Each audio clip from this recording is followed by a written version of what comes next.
Marcos, capítulo de número 8, versículo de número 27, que é um texto muito conhecido dos irmãos, que é a confissão de Pedro em Cesareia de Filipe. E nós vamos ler esse texto e vamos trabalhar do versículo 27 até o versículo de número 33.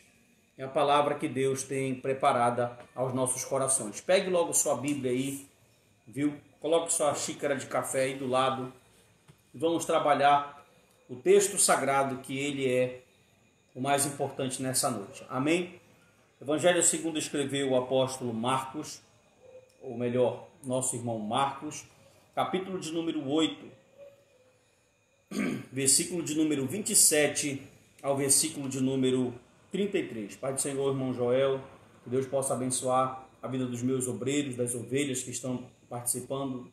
Faça uma sala de vídeo, divulgue e vamos ouvir a palavra do Senhor. Evangelho segundo escreveu o apóstolo Marcos, capítulo de número 8, versículo de número 27, diz da seguinte forma: E saiu Jesus e os seus discípulos para as aldeias de Cesareia de Filipe. E no caminho perguntou aos seus discípulos, dizendo: Quem dizem os homens que eu sou? E eles responderam: João Batista, e outros Elias, mas outros um dos profetas. E ele lhes disse: Mas vós, quem dizeis que eu sou? E respondendo Pedro, disse-lhe: Tu és o Cristo. E admoestou para que ninguém dissesse aquilo dele. E começou a ensinar-lhes que importava que o Filho do Homem padecesse muito e que fosse rejeitado pelos anciãos e pelos príncipes dos sacerdotes e pelos escribas, e que fosse morto, mas que depois de 3 dias ele ressuscitaria. E dizia abertamente estas palavras, e Pedro tomou a parte e começou a repreendê-lo. Mas ele, virando-se e olhando para os seus discípulos, repreendeu a Pedro, dizendo: Retira-te diante de mim, Satanás, porque não compreende as coisas que são de Deus, mas as que são dos homens. Amém? Mediante esse texto bíblico, nós vamos orar e pedir iluminação do Senhor para que Ele possa falar com você nessa noite. Querido Deus e eterno Pai, aqui está a Tua palavra. Teu povo, Senhor, quer ouvir a Tua voz. Deus, fala através das sagradas letras e que o Teu nome possa ser glorificado. Usa a minha vida para falar com os Teus filhos. Perdoa os nossos pecados, nossos erros, nos perdoa.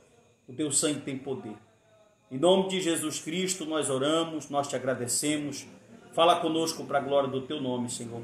É isso que nós Te pedimos, nós Te agradecemos no nome do Senhor Jesus. Amém e amém. Então vamos lá, queridos irmãos, esse texto é um texto muito interessante, ele é narrado pelo evangelista Marcos e também pelo evangelista Mateus, que é um texto que vai falar sobre a confissão de Pedro em Cesareia de Filipe. O Senhor Jesus, no capítulo de número 8, tinha multiplicado pães em peixes, tinha dado uma prensa nos fariseus e tinha também curado um cego em Betsaida. E vinha de uma sequência de ministrações, e o Senhor Jesus nesse dia testou seus discípulos. É muito bom focar e prisar que os discípulos que Jesus escolheu foram homens que ele escolheu sem medo. E para quem acredita que o Filho de Deus é soberano, até a própria escolha de Judas foi uma escolha sábia para que ele fosse o traidor, que fosse determinado, que é o que Paulo vai dizer na carta aos Romanos, mas essa é uma outra pregação, um outro culto de ensino. O foco aqui é que Cristo, quando ele chega em Jerusalém, ou quando ele é tido como Messias para os judeus vêm de muito tempo esperando um Messias que foi profetizado em todo o Antigo Testamento. Todos os profetas, a partir do momento que as profecias messiânicas começaram a ser entendidas, começaram a ser entendidas dentro do contexto de Israel, os profetas veterotestamentários conseguiram a esperar o Messias, que eles usavam 2 termos técnicos. O termo técnico que eles usavam para Messias era o Barbaxa, preste atenção, Barbaxa, que era um filho do homem escatológico, e o outro termo era o Ebed Yavé, o servo sofredor. Israel passou por 7 cativeiros, inclusive no período em que Marcos está escrevendo, está dentro de mais um cativeiro, o cativeiro romano. Então Israel foi um povo que passou mais tempo preso, mais tempo, obrigado, irmão, mais tempo preso, mais tempo em cativeiro do que livre. Israel foi uma nação que aprendeu a conviver com guerras em cima de guerras e de pelejas em cima de pelejas. Desde o cativeiro egípcio de 430 anos, após o cativeiro assírio, após o cativeiro babilônico, depois do cativeiro persa, medo-persa, depois do cativeiro grego, e agora Marcos está escrevendo para uma nação que está no seu 7º cativeiro, no cativeiro romano. E é interessante que o povo sempre cria uma expectativa de que o Messias, o Barbacha, aquele que vinha em glória, iria chegar, iria resolver o problema de um povo. Inclusive, até hoje em Jerusalém, os irmãos judeus estão esperando esse Barbacha. Para nós cristãos, será a segunda vinda do Barbacha. Ele está vindo em glória para arrebatar a sua igreja. Mas para eles ainda é a primeira vinda, tendo o fato que eles não reconhecem Cristo Jesus como nosso Senhor e Salvador. Preste muito bem atenção naquilo que Deus quer falar com você nessa noite. Havia toda uma expectativa de que quando o Messias pisasse em Jerusalém, aquele povo começasse a gozar de algo que os teólogos bíblicos vão chamar de tempo da era por vir. Porque o judeu, no sistema individual escatológico, principalmente os sinóticos, Mateus, Marcos e Lucas, eles vão colocar a era presente e a era por vir dividida no sistema horizontal. Tanto que a era presente para o judeu é aquela era do mal onde Satã está dominando, onde Beelzebu, o príncipe dos demônios, domina. A era conhecida como a era da carne, a era do mal. E eles estão justamente esperando o Barbacha, que é o filho do homem escatológico, que vem resgatar Israel da mão dos espíritos malignos ou de qualquer império territorial, de qualquer império que esteja governando no momento mesmo físico, e dar liberdade ao povo. Essa era por vir seria marcada por grandes acontecimentos, tanto que, se você possa observar comigo, no capítulo de número 11 do evangelista Mateus, João Batista, que viveu a sua vida todinha proclamando que o Messias viria, agora no verso 2 pega 2 de seus discípulos e mandam perguntar a esse Messias se ele era o que eles estavam esperando ou se viria outro. Por quê? Porque tudo aquilo que João Batista aprendeu desde criança nas sinagogas não estava batendo. Tudo aquilo que os profetas do Antigo Testamento ensinaram ao povo judeu não estava batendo na teologia de João Batista. Tipo, se Jesus é o Messias, como é que eu estou preso? Se ele é o Barbacha, como é que eu estou nesse cárcere? Porque todo judeu estava esperando um tempo de glória. Você pode observar que logo em seguida o evangelista Marcos vai narrar a multiplicação de pães e peixes. O evangelista Mateus, o evangelista João, no capítulo de número 6 do seu evangelho, vai falar também dessa multiplicação. E é muito interessante quando você observar, na multiplicação que João vai relatar no seu evangelho, que logo em seguida o grande sinal, porque em João não acontece milagre. Mateus, Marcos e Lucas, Jesus opera milagres, mas em João, Jesus opera sinais. Desculpe. E após o grande sinal que Jesus vai realizar da multiplicação dos pães e peixes, eles vão abrir a boca e vão dizer: encontramos o nosso rei, encontramos o nosso Messias. Mas Jesus, ele fazia de tudo, de todas as formas e de todas as maneiras, para que eles não usassem o termo Messias, porque com certeza seria um termo que o complicaria, não só diante das lideranças judaicas, como fariseus, saduceus, mas também diante de Roma. Porque o Messias é um termo escatológico que significa ungido de Davi, que significa que era o rei. Toda vez que o judeu dizia que Cristo era o Messias, que Jesus era o Messias, eles estavam dizendo: olha, nós temos agora o nosso rei que os profetas profetizaram. E é muito interessante que cada evangelista, inclusive outro dia eu ministrei uma palavra sobre isso, tem suas peculiaridades para falar acerca da pessoa do Senhor Jesus. E o nome que Jesus, de muitos nomes que atribuíam a ele tinha um nome especial que ele gostava de usar. Preste atenção. Por exemplo, os nomes dados: Rabi, Rabone, Mestre, Senhor, Filho de Deus, Filho do Homem e Messias. Messias seria o último nome que Jesus atribuiria a si. Por quê? por causa dos contextos e da contextualização teológica que há em cima do nome. O nome que Jesus, olha como é a inteligência de Cristo. Só falo se você dá glória. Olha como era a inteligência de Cristo. O nome que Cristo usava, que ele preferia, era Filho do Homem. Por quê? Porque nesse nome existia uma ambiguidade. Quando Jesus se referia a si mesmo como Filho do Homem, poderia ser o filho de José, o carpinteiro, o filho de José e Maria, o filho de um homem humano. Mas quando Jesus falava que ele era o Filho do Homem, ele estava relacionando a Daniel, capítulo de número 7, versículo de número 12 e o versículo de número 13, que é justamente o Filho do Homem escatológico. Jesus era um pregador extremamente inteligente e ele usava a teologia. Quando era para falar por parábolas, coisas simples, falava por parábolas. Mas quando era para falar escatologicamente, teologicamente, ele elevava o seu nível. E toda vez que ele usava a expressão Filho do Homem, ele não se referia só que ele era o filho de José e de Maria, mas ele se referia também que ele era o Filho do Homem escatológico, que foi profetizado pelo profeta Daniel no capítulo de número 7 do seu livro. É muito interessante que os evangelistas têm uma Bíblia, e Marcos não vai fugir à regra. E a Bíblia do evangelista Marcos é o Antigo Testamento. E é muito lindo como eles vão relacionar as profecias messiânicas, quando se fala no contexto escatológico, principalmente do contexto do profeta Daniel, vão relacionar elas na pessoa do Senhor Jesus. Quando Jesus usava a expressão Filho de Deus, era uma expressão mais englamurada, posso usar esse termo, de divindade. Era uma expressão que João, como apresenta Jesus como Filho de Deus, gostava de usar no seu evangelho. É interessante que o termo Senhor, olha só, só falo essa também se você dá um glória a Deus aí. Olha esse contexto de Pedro. Quando o Senhor fala, Pedro, tu me amas? Sim, Senhor. A primeira resposta, sim, Senhor, te amo. Então apacenta minhas ovelhas. A segunda, Pedro, tu me amas? Sim, Senhor, então apacenta as minhas ovelhas. A terceira, Pedro, tu me amas? Ele responde, Kyrios. Sim, Kyrios.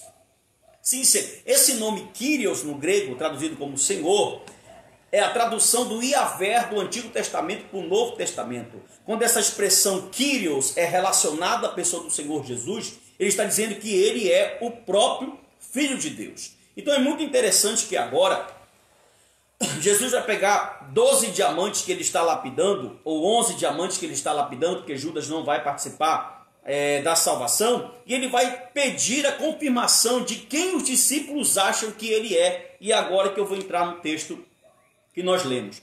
Após essa pequena introdução, após essa introdução, essa margem introdutória bem pequenininha para que a gente possa entender o contexto teológico disso aqui, porque é uma riqueza muito grande nesse texto, nós vamos poder observar agora o que era que Jesus queria extrair dos seus discípulos. E melhor, qual a verdade teológica, qual a verdade bíblica que o Senhor Jesus vai colocar para que os discípulos de Cristo possam entender. Preste atenção. Desculpe. E saiu Jesus, Marcos 8, 27. E saiu Jesus e os seus discípulos para as aldeias de Cesaré de Filipe. E no caminho perguntou aos seus discípulos, quem dizem os homens que eu sou? O próprio Cristo perguntando para eles, quem o povo diz que ele era? Oh, glória! E o versículo de número 27 ainda, 28 melhor dizendo, eles vão responder. Olha a resposta dos discípulos. Mestre, uns dizem que o Senhor é João Batista. É a reencarnação de João Batista, porque João Batista voltaria dos mortos. Outros dizem que o Senhor é Elias. E outros dizem que o Senhor é um dos profetas. Essa foi a resposta que os discípulos disseram para Jesus, que o povo dava para eles. Aí Jesus vai mais além e vai aprofundar mais a conversa, e ele vai dizer, mas e vocês, oh glória, que andam comigo, que estão convivendo comigo, que já presenciaram os meus milagres, que já sabem mais ou menos como eu trabalho, vocês, meus discípulos, quem vocês dizem que eu sou? E agora, irmão? Olha só a responsabilidade. Deixa eu me ajeitar aqui. Desculpa, a tosse tá. O paninho aqui me deu uma tossezinha abençoada. Olha só a responsabilidade. E eu tenho uma palavra de Deus para a sua vida. E eu peço que você fique comigo até o final, porque está forte. Olha só, e vocês? Quem vocês dizem que eu sou? Você já pensou? Agora, o que é que os apóstolos, que os discípulos de Jesus vão responder para ele? Quem é que toma a deixa? Claro, o chefe do colégio apostólico, tinha que ser ele, Pedro, toma a palavra do Senhor e diz: tu és o Machia. Você pode repetir comigo aí? Messias, ou glória, aleluia. Olha a expressão que Pedro usa. Pedro fala: o povo diz que tu é um dos profetas. Eles dizem que tu és João Batista, que tu és Elias ou um dos profetas. Mas eu estou dizendo, versículo de número 29, tu és o Machia. Meu irmão, em outras palavras, tu és aquele que os profetas profetizaram, tu és aquele que Isaías nos prometeu, tu és aquele que as profecias de Daniel nos prometeu, tu és aquele que os profetas nos prometeram, tu és aquele que nós estamos esperando para acabar com a situação que nós estamos vivendo e viver um novo tempo e um novo período diante. Ou seja, tu és aquele, escute isso, irmão, eu introduzi para você entender, tu és aquele que vem inaugurar a era por vir. Tu és o esperado das nações. Meu irmão, aleluia. Logo em seguida essa afirmação, escute isso, o verso de número, eu estou pregando expositivamente pela internet para você, versículo por versículo. O versículo de número 30, após a afirmação de Pedro, que Jesus era o Filho de Deus, ungido de Davi, o Messias, o Senhor fala: admoesto-vos que vocês não contem isso para ninguém. Por quê? Ainda não era a hora de morrer. É interessante que você pode observar que no Evangelho de Marcos, quando um demônio se manifestava, logo em seguida Jesus falava: cala-te, te aquieta. Por que Jesus não permitia que os demônios falassem? Se bem, vou abrir um parêntese aqui, que tem algumas igrejas aí, né, do coração vermelho, você sabe qual é, que fica entrevistando o demônio. Pergunta para o demônio: o que é que tu quer? Aí o suposto demônio fala: quero matar, roubar e destruir. Quem é que não sabe que a obra do demônio é essa? Né? Ah, quero acabar com a vida dela. Oh, Jesus amado, a Bíblia já fala isso. É só ler a Bíblia e não precisa estar batendo papo com o demônio. Mas por que Jesus Cristo pedia que os demônios calassem a sua boca? Só falo se você dá glória aí, meu irmão, na live. Só o povo que está me acompanhando, estou com 22 pessoas ao vivo aqui comigo. Só falo se você dá um brado de glória a Deus, aleluia, para rasgar aqui a tela do meu celular. Aleluia. Porque o Senhor Jesus falava: calem-se. Porque quando os demônios se manifestavam, eles conheciam quem era Jesus. Eles estiveram lá. Preste atenção na Bíblia. A Bíblia é perfeita. Eles falavam assim: Jesus, filho, te cala. Porque eles não queriam falar que Jesus era o Filho de Deus para glorificar Jesus. A estratégia de Satanás nunca foi evidenciar o reino. Tanto que Cristo já vai admoestar e exortar Pedro daqui a pouquinho, você vai já entender. A estratégia dos demônios falando na boca dos possuídos era mostrar que Cristo era o Filho de Deus para que Cristo fosse morto. E não para glorificar o nome de Deus. Eles queriam, de uma certa forma, escute isso, os demônios são tão inocentes nesse contexto que eles queriam pegar Jesus e eles achavam, escute, eles achavam que poderiam destruir a missão de Cristo. Eu vou abrir um parênteses para lançar uma palavra profética sobre a tua vida. Aleluia. Nenhum demônio pode desfazer a obra que o Espírito de Deus preparou para você. Nenhum demônio, por mais forte que ele seja, tem poder de desgenerar a obra que o Espírito de Deus tem na sua vida. E o Senhor falou: cala-te. Falou para os discípulos: olha, vocês não contem isso para ninguém, até que o momento oportuno aconteça para vocês contarem. Prosseguindo, versículo de... vai ficar muito interessante, vem comigo. Como diz o Gilmar Fiuza, vem comigo no Glória, mas comigo é assim, vem comigo na Bíblia. Ele diz o seguinte, versículo de número 30. Agora, irmãos, o que vai acontecer é algo esplêndido da parte do Senhor Jesus, que vai dar um tilt na cabeça dos apóstolos. Versículo de número 31. Você está com sua Bíblia aberta? Marcos, capítulo de número 8, versículo 31, diz assim: E começou a ensinar-lhes que importava que o Filho do Homem padecesse muito e que fosse rejeitado pelos anciãos e pelos príncipes dos sacerdotes e pelos escribas e que fosse morto, mas que depois de 3 dias ele ressuscitaria.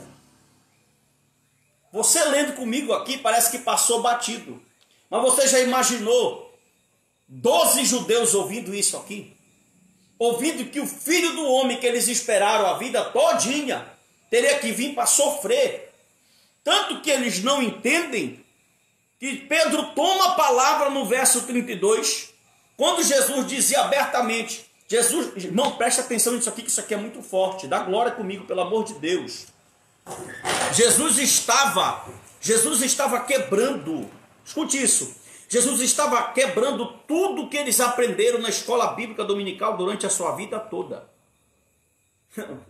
Ô glória, fica imaginando eu na igreja falando isso agora, já ia falar assim, você não deu glória porque você não quis. Preste atenção, Jesus está quebrando todo o ensinamento judaico que eles aprenderam desde criança. Foi isso aqui que João Batista não entendeu, que um teólogo muito famoso, esse camarada bem aqui, ó, George Led, vai dizer que é o Jaio ainda não, mas essa é uma outra mensagem também, viu?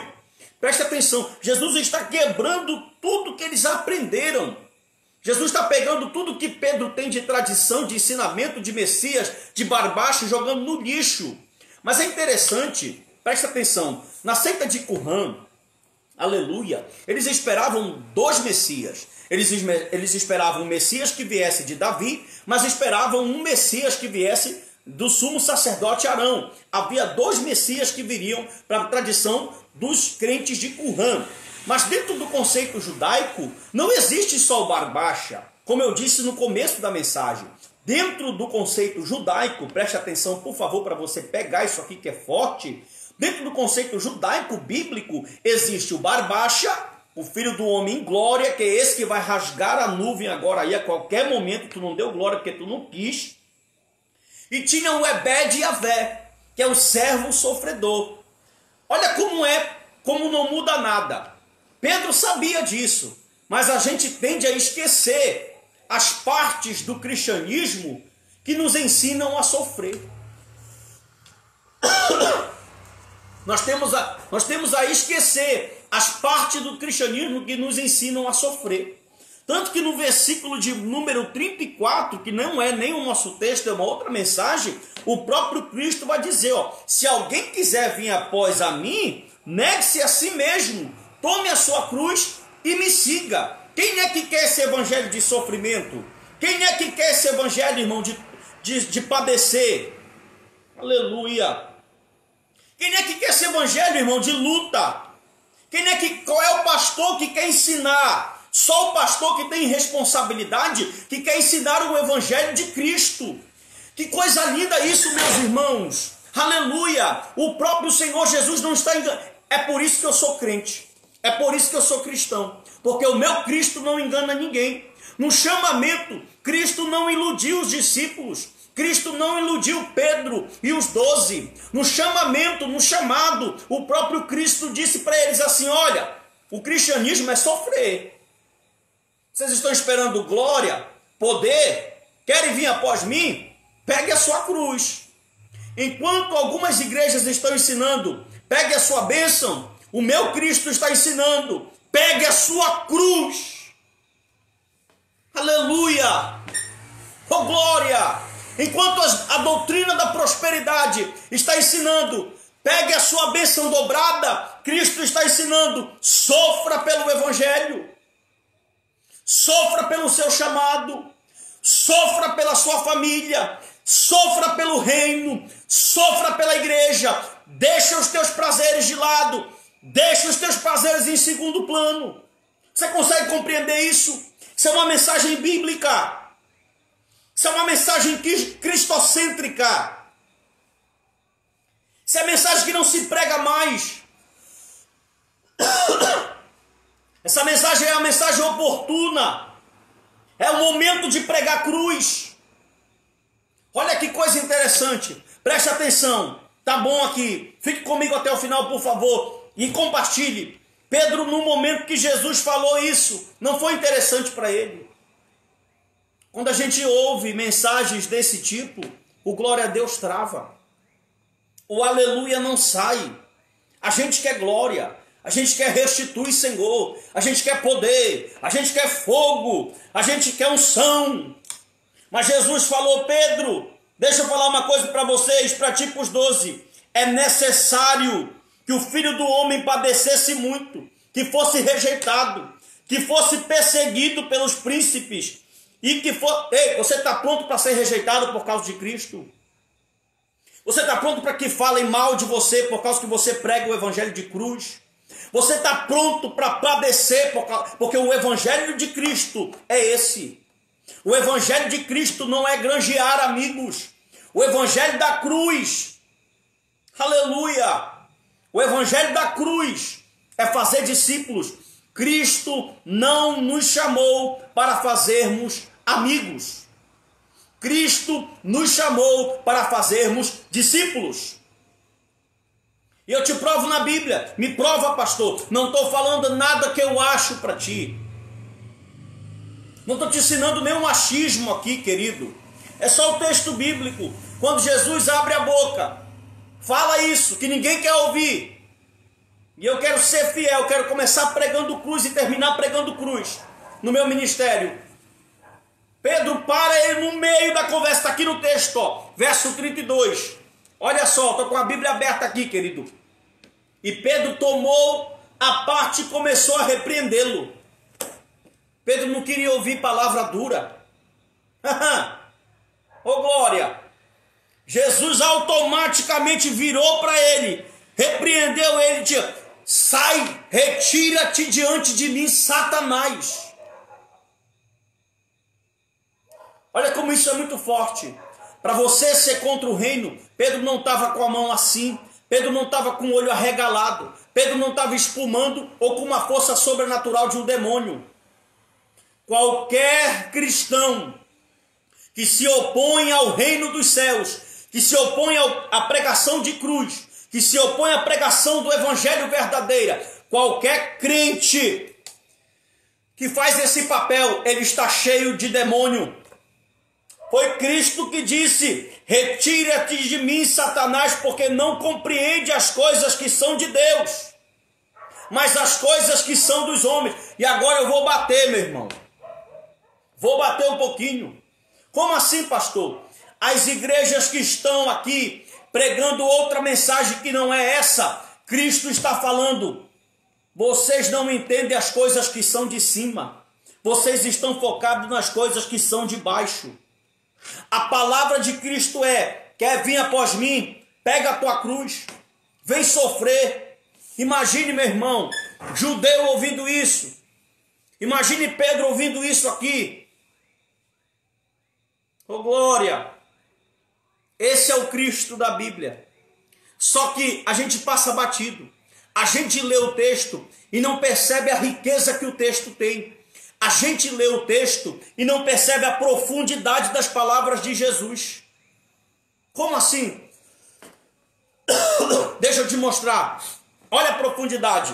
Ainda no verso 31, e eu já estou encerrando, o Senhor Jesus diz assim, ó, e começou a lhes ensinar que importava que o Filho do Homem padecesse muito e que fosse rejeitado pelos anciãos e pelos príncipes, dos sacerdotes e pelos escribas, e que fosse morto, vírgula. Só falo se você dá glória.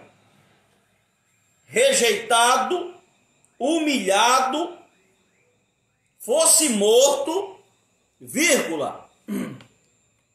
Mas ao terceiro dia, mas ao terceiro dia, estou esperando você dar glória, meu irmão. Mas ao terceiro dia, olha, que isso? É uma palavra profética de Cristo para quem segue Ele.